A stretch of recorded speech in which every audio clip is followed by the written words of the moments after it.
Bonjour tout le monde, et c'est Valérie en direct de sa maison à Roxton Falls. Et oui, c'est la maison des vertus et les prédictions en période du 14 octobre jusqu'au 22 novembre. Et beaucoup de choses vont se tramer dans vos vies et ça va être le temps de prendre des décisions. L'axe qui va dominer au niveau des énergies, c'est le soleil surtout. L'hiver s'en vient, la diminution de celui-ci va se faire ressentir sur notre état d'âme, notre vivacité aussi. Donc, c'est le temps de profiter d'être à l'extérieur au maximum. Dans la maison des vertus, celui qui gouverne, qui est en plan, c'est l'archange Raphaël de lumière. Donc, Dieu qui guérit et qui est secondé par l'archange Michael de lumière. Les deux sont pratiquement indissociables parce qu'un va apporter la guérison, la cicatrisation et l'autre va venir bénir pour compléter le travail qui doit être fait. Donc, quand on accepte de guérir, Raphaël nous insuffle la guérison parfaite et la prise de conscience. Et Michael, lui, va renforcer notre foi en notre capacité et notre courage aussi de vouloir changer nos vies. La période des vertus est beaucoup en lien avec la prise de vœux. Donc, je fais un vœu, je désire un miracle ou ainsi de suite. On fait les demandes et on y met des bonnes intentions et normalement, ça va se réaliser. Toutefois, comme toutes les choses dans les énergies et dans l'univers, on a une mission. Et si ça vient bloquer ou freiner ou vient carrément pas en lien avec ce qu'on est en train d'apprendre présentement, ça va peut-être être retardé pour plus tard ou ça n'arrivera pas du tout.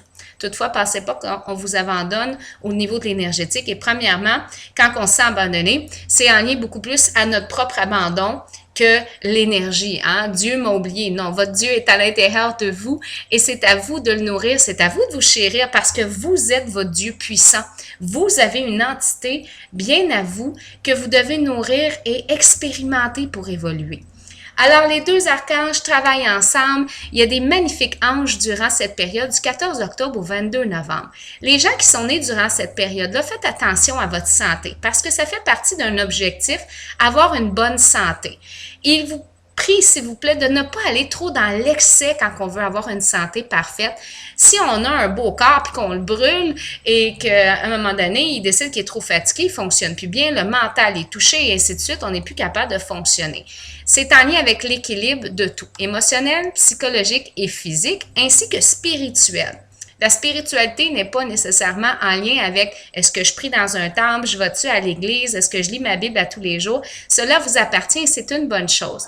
Toutefois, la spiritualité, moi, quand j'en parle, c'est plutôt une période de foi. En nous, on est-tu capable d'aller à l'intérieur de nous et d'y trouver une certaine paix, une certaine sérénité? Ou est-ce qu'on se pitche à travailler trop pour éviter justement à aller faire une introspection et voir réellement ce qui ne va pas dans nos vies? Au niveau de ce mois-ci, ça va être la santé qui va être mise à jour, l'amour aussi, donc les relations qu'on veut garder, qu'on veut plus, les relations qu'on tient aussi avec ce qu'on consomme, nos dépendances et ainsi de suite, voir ce qui nous brime, ce qui nous fiche notre vie en l'air. Hein? Vous savez que quand on consomme énormément alcool, drogue et ainsi de suite, notre cerveau tombe un petit peu dans un mode cellulaire et développe un certain fonctionnement qui est déconnecté carrément à votre essence qui est réelle. Donc, quand on va vouloir vous parler et ainsi de suite, bien, ça va être difficile des fois d'accepter qu'il y a des gens qui veulent vous offrir de l'amour ou leur soutien. Donc, essayez de voir vraiment c'est quoi les opportunités que vous pouvez avoir, quelles sont les démarches à suivre, prendre conscience s'il y a un problème, puis vraiment l'accepter, puis dire, bon, ben j'ai fait une erreur, j'ai expérimenté ceci, j'ai appris la leçon, ça m'a fait perdre du temps, ça m'a fait perdre des occasions, j'ai perdu des bonnes personnes, mais là, qu'est-ce que je peux faire maintenant pour changer ma vie, puis m'en aller vers un autre mode de vie? Hein? Donc, j'ai fait une demande aux cartes pour voir l'énergie et j'ai fait une dissociation cette fois-ci. J'ai demandé à l'archange Raphaël quels étaient vraiment les messages qu'ils aimeraient vous donner ou le support qu'il aimerait apporter durant cette période-là pour vous. Donc, la première carte, pour lui, c'était la loi de l'attraction. Donc, si je parle de moi de façon positive, que je pense de manière positive, que j'essaie de tourner les choses négatives et d'aller voir le positif, bien, je grandis et je m'attire quelque chose de nouveau. Certaines personnes ont de la misère à jouir de la vie. Certaines personnes refusent d'être célébrées ou d'être mis en avant-plan parce qu'ils pensent qu'ils ne valent pas le coup. Ou du moins, on leur a fait croire qu'il n'y avait pas de valeur et ainsi de suite. Ben, c'est ce que j'ai attiré à nourrir ces pensées malsaines-là et les croyances des autres. Maintenant, c'est à vous de trouver votre croyance. Retrouvez votre santé divine parfaite au niveau émotionnel, psychologique et spirituel aussi. Retrouvez votre foi en vous, votre courage et votre détermination et allez à l'avant des choses et visualisez vraiment votre objectif et les buts véritables et vos désirs véritables et allez le chercher. Vous avez d'innombrables capacités et peut-être que vous avez atteint un certain niveau.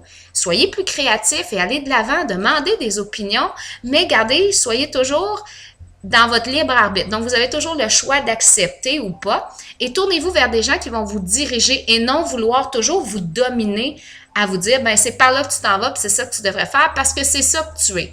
Non, pas du tout. Donc, dirigez-vous, soyez doux envers vous-même et attirez-vous ce que vous désirez. D'accord?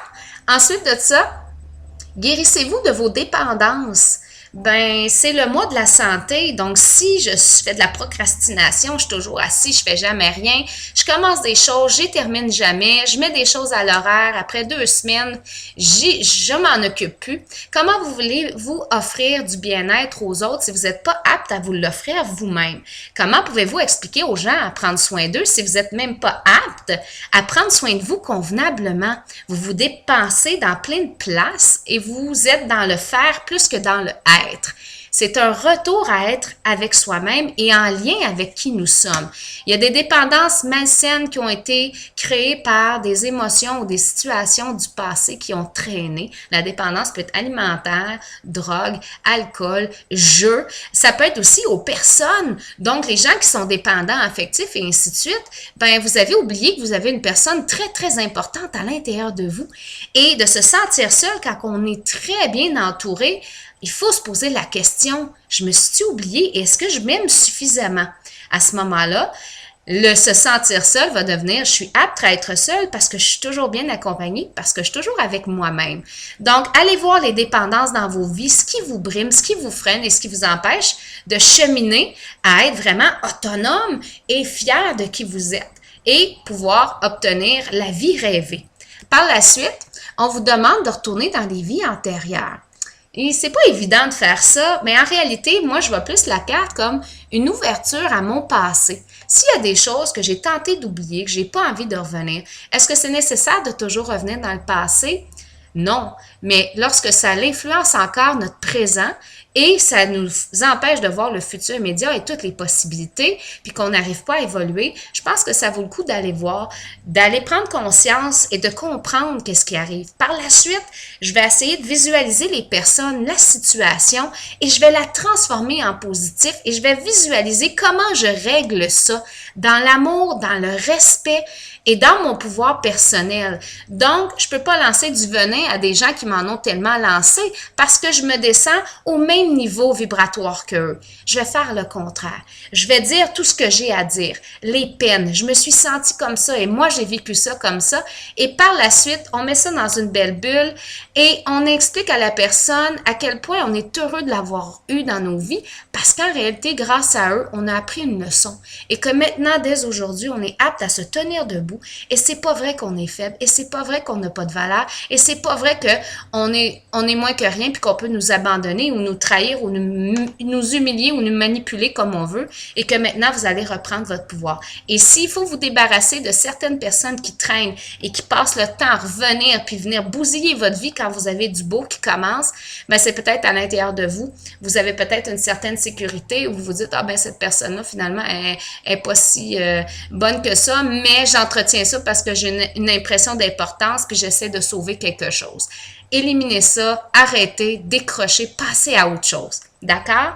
Donc, Raphaël vous demande vraiment d'être positif, de vous tourner vers votre foi intérieure et par la suite, d'aller un peu puiser dans le passé pour voir qu'est-ce qui vous rend malade. Parce que des fois, les blessures du passé peuvent nous rendre malades physiquement grâce à des émotions qu'on a nourries trop longtemps. Donc, il faut aller voir qu'est-ce que notre corps nous dit aussi. Par la suite, j'ai demandé à Michael de Lumière et lui, il était dans les mêmes zones que Raphaël. Et ici, il vous demande d'aller chercher la santé divine parfaite, OK? Donc, est-ce que ça existe du parfait? Non, mais un équilibre parfait, non plus, mais un équilibre excellent, ça serait bon déjà. La perfection n'existe pas, on l'atteindra jamais. À part même dans les énergies, je pense que dans la perfection, on peut l'allouer à des gens qu'on aime et ainsi de suite. Puis on a le droit d'utiliser ce mot-là, je crois, a priori. Par contre, dans la santé divine parfaite, c'est qu'il faut que je me rappelle des mauvaises actions, des mauvais gestes, des mauvaises pensées et essayer de reprogrammer mon petit ordinateur, ma petite conscience, mon petit ego là, qui arrête pas de me dire ben oui, t'es grosse ou hey, t'as pas de valeur, ben ouais, cool, là, le tas de gras, puis ah ouais, ainsi de suite, ou encore t'es pas bon, t'es jamais capable de rien finir, c'est toujours tout croche ce que tu fais et ainsi de suite. Je déprogramme ça. L'important, c'est de faire toujours le mieux que l'on peut. Et déjà là, en faisant toujours de son mieux, on a beaucoup moins de chances de se juger sévèrement et de se faire juger lorsqu'on fait de notre mieux. Ensuite, évitez de prendre les choses trop personnelles dans ce temps-là quand vous cherchez votre santé. Si je commence à faire quelque chose, exemple, dans mon cas à moi, c'est de trouver un poids santé pour moi, où je me sens bien, où je suis fonctionnelle, où je me sens bien, où mes articulations sont sauvegardées, où je sais que je vais vieillir belle et joyeuse et qui rit beaucoup et ainsi de suite. Donc, ça va être à moi de trouver des comportements qui m'empêchent d'aller chercher ça, puis par la suite de me programmer. Moi, mon petit truc, c'est quand je fais mon petit jogging ou un petit entraînement, je me reprogramme le cerveau. Je suis forte, je suis détermination, je suis motricité, je suis agilité, je suis endurance. Et je me parle comme ça continuellement. À ce moment-là, mon cerveau décroche de toutes les autres mauvaises pensées et ainsi de suite. Et il se redonne du baume sur le cœur. Et oui, j'y crois. Et oui, je m'insuffle de ça. Et oui, je deviens ça. Ça peut déranger certaines personnes qui sont pas en lien avec toutes ces qualités-là qu'ils possèdent. Mais ça m'appartient pas. Moi, je fais ce qui est important pour retrouver mon équilibre. Mais je suis toujours prête à aider quelqu'un et à partager. Ensuite de ça, trouvez le but de votre vie. Hein? Le but de votre vie, c'est quoi? Ben, de vivre en santé longtemps, d'être capable de vivre de belles expériences, d'en apprendre des leçons, de découvrir, de créer, de vous ouvrir, de rencontrer des gens merveilleux, d'aller au-delà de vos rêves et de vous créer votre propre monde divin. Hein? Donc, on se lève le matin, on est heureux de vivre parce que tout ce qu'on fait, on aime ça. Il y a certaines responsabilités, mais ça n'a pas besoin d'être toujours des responsabilités qui nous dérangent. On peut amener une façon créative d'accéder à ces responsabilités, de les faire, de bien les faire et d'aller jusqu'au bout. On est responsable de tout ce qui nous arrive. On est responsable de nos pensées, de nos gestes, des relations qui nous entourent. Ben à ce moment-là, si j'ai une mauvaise relation, ben je dis c'est pas de ma faute, elle est toujours dans mon coin. Ben peut-être j'ai pas été assez claire pour lui dire que j'avais pas besoin d'elle, puis que malheureusement nos chemins devaient se croiser parce que c'était pas compatible avec votre vie. Tout simplement, et de garder votre pied à terre et votre pouvoir. Alors voilà, quelle est votre mission de vie? Demandez-vous donc ça, voir quel est le plus beau but que vous pourriez vous accorder pour vous et votre bien-être, pour votre santé mentale, psychologique et émotionnelle. Ensuite de ça, on vient chercher Dieu se charge de tout. Ben, Dieu se charge de tout, en haut, partout dans l'univers. Moi, j'aime voir que Dieu, c'est l'univers, c'est le néant. Il y a tout, puis il n'y a rien en même temps dedans, autant qu'il est destructeur que créateur.